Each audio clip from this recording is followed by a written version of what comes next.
নমস্কার বন্ধুরা, welcome to ST unique sports. বন্ধুরা, এই ভিডিওতে আমরা কথা বলবো কলকাতা নাইট রাইডারকে নিয়ে।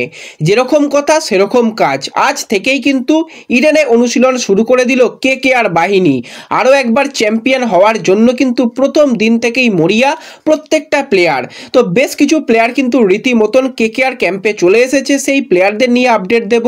কতজন বিদেশি প্লেয়ারের আশা এখনও বাকি রয়েছে সেগুলো তোমাদের জানাবো। কীরকম ছন্দে রয়েছে কেকেআর প্লেয়াররা, সমস্তটা নিয়েই কিন্তু আমরা আলোচনা করে নেব এই ভিডিওতে। তার আগে একটাই রিকোয়েস্ট, চ্যানেলে যারা প্রথমবারের জন্য এসেছো মনে করে চ্যানেলটাকে সাবস্ক্রাইব করে নিও, তাহলে তোমাদের প্রিয় দলের খেলার সমস্ত লেটেস্ট আপডেট তোমরা এখানে পেয়ে যাবে। তো চলো আর দেরি না করে ভিডিও শুরু করা যাক।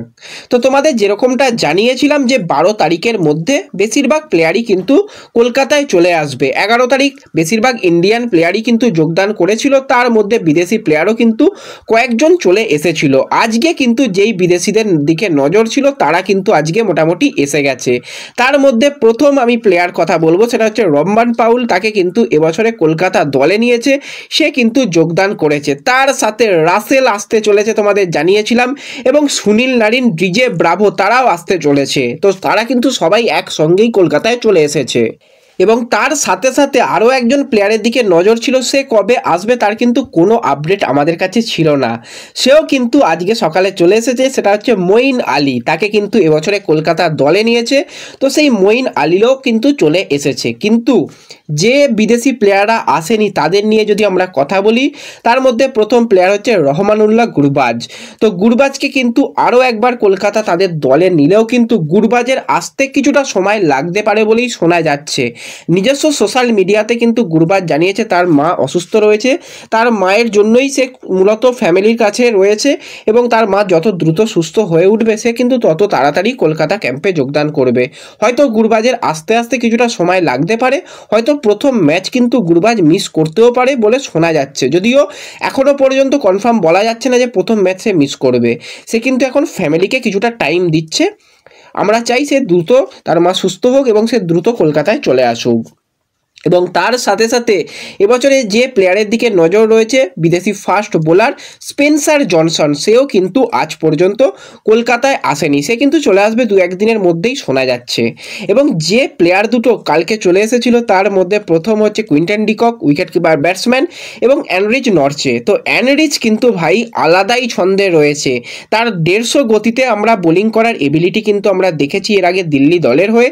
কিছুটা ইনজিওর্ড ছিল, তবু ইনজুরি থেকে ব্যাক করে আবারও কিন্তু সে ফিরছে, এবং ফেরাটা কিন্তু দারুণভাবে ফিরতে চলেছে বলেই শোনা যাচ্ছে। এবং আজকে কিন্তু প্র্যাকটিস থেকেই দেখতে পেলাম, কারণ মিচেল স্টার্ক কলকাতাকে লাস্ট বছর কিন্তু ভালো সার্ভিস দিয়ে গেছিলো সেমিফাইনাল ফাইনাল ম্যাচে, এবং মিচেল স্টার্ক প্রথম দিন এসেই কিন্তু প্র্যাকটিসে ভাই উইকেট ভেঙে ফেলেছিল।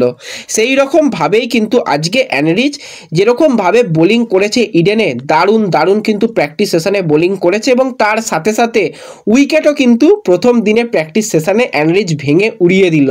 তো ভালো লাগছে অ্যানরিচের বোলিং দেখে, এবং যথেষ্ট ছন্দে রয়েছে। এবং কলকাতা কিন্তু এবছর একজন অন্যতম সেরা কোচকে নিয়েছে, সেই কোচের আন্ডারে ভালো কিছু করতে পারবে কেকেআরের বোলাররা, সেটা আশা করা যায়। সেই কোচও কিন্তু সঙ্গে সঙ্গে চলে এসেছে আজকে, সেই কোচও কিন্তু শুরু করে দিয়েছে তার কাজ। এবং তার সাথে সাথে কলকাতাকে বছরে ক্যাপ্টেনশিপ করাবে আজিঙ্কা রাহানে, এবং ভাইস ক্যাপ্টেন হিসাবে ভেঙ্কটেশ আইয়ার রয়েছে। তো তারাও কিন্তু আজকে অনুশীলনে যোগদান করেছে, এবং তারাও কিন্তু আজকে ইডেনে চলে এসেছে। এবং কলকাতার লাস্ট ইয়ারও আমরা দেখেছিলাম উইকেটকে পুজো করে মোটামুটি সমস্ত প্লেয়ারদের নিয়েই প্র্যাকটিস সেশন শুরু করেছিল। ঠিক সেইভাবে কিন্তু আজকেও প্র্যাকটিস সেশন শুরু করলো, এবং গুরুদায়িত্ব পালন করতে শুরু করে দিল প্রথম দিন থেকেই আজিঙ্কা রাহানে এবং অবশ্যই ভেঙ্কটেশ আইয়ার। তারা কিন্তু তাদের দলকে ঠিকঠাকভাবে যে ছন্দে বেঁধে রাখা সেই কাজ শুরু করে দিল। এবং চন্দ্রকান্ত পণ্ডিত যেখানে রয়েছে, ইন্ডিয়ান প্লেয়ারদের নিয়ে কোনো রকম সমস্যাই নেই, তাদের সঙ্গে প্রত্যেকটা প্লেয়ারের বোঝাপড়া খুবই ভালো। এবং সবথেকে যেটা ভালো লাগার বিষয়, আজকেই কলকাতায় এসেছে রাসেল এবং নারিন, কিন্তু আজ থেকেই তারা পর্যন্ত প্র্যাকটিস শুরু করে দিয়েছে। এটা কিন্তু একটা দারুণ ব্যাপার, কারণ আমরা দেখেছি যে তারা প্রথম দিনে একটুখানি হালকা গা ঘামায়, কিন্তু না, পুরো ব্যাট করতে নেমে পড়লো কিন্তু সেক্ষেত্রে সুনীল নারিন, এবং প্রথম দিনে কিন্তু চেষ্টা করছে ছন্দে ফিরে আসার আসার এখনো পর্যন্ত সেই শেপে হয়তো নারিনকে পাওয়া যাবে না, কয়েকটা দিনের মধ্যেই কিন্তু আরও ভালো ছন্দের নারিনকে পাওয়া যাবে। এবং রাসেলও কিন্তু ছোট ছোট আজকে কিছু শট খেলেছে এবং রহমান পাউল হালকা কিন্তু ট্রেনিং সেশন করেছে। তো প্রথম দিনের অনুশীলন থেকেই বোঝা যাচ্ছে কলকাতা কিন্তু মরিয়া হয়ে উঠেছে যে আরও একবার ট্রফিকে ধরে রাখার। এবং প্রথম ম্যাচ আরসিবির সঙ্গে ঘরের মাঠে, এবং আরসিবি কলকাতা ম্যাচ মানে আলাদা লেভেলের খেলা হয়। তো সেক্ষেত্রে প্রথম ম্যাচ জেতার জন্য প্রথম দিন থেকেই কিন্তু প্রত্যেকটা প্লেয়ার খুব ভালো ছন্দে অনুশীলন করছে। তো ওভারঅল পুরো টিমকে দেখে খুব ভালো লাগছে। তার মধ্যে কিন্তু আজকে অ্যানরিচের বোলিং যতটা ভালো হয়েছে, অনুকূল রয় সেও কিন্তু যথেষ্ট ভালো আজকে বোলিং করেছে বলেই শোনা যাচ্ছে। তো ওভারঅল কিন্তু গোটা টিম কিন্তু ভালো ছন্দেই রয়েছে, বেশ একটা ফিল গুড পরিবেশ কিন্তু কেকেআর শিবিরে রয়েছে। তো এই আপডেটটাই তোমাদের সঙ্গে শেয়ার করার ছিল এই ভিডিওতে। ভিডিও ভালো লাগলে লাইক শেয়ার করে দিও, চ্যানেলে প্রথমবারের জন্য এলে চ্যানেল সাবস্ক্রাইব করে নিও। তো দেখা হবে পরবর্তী ভিডিওতে, ধন্যবাদ।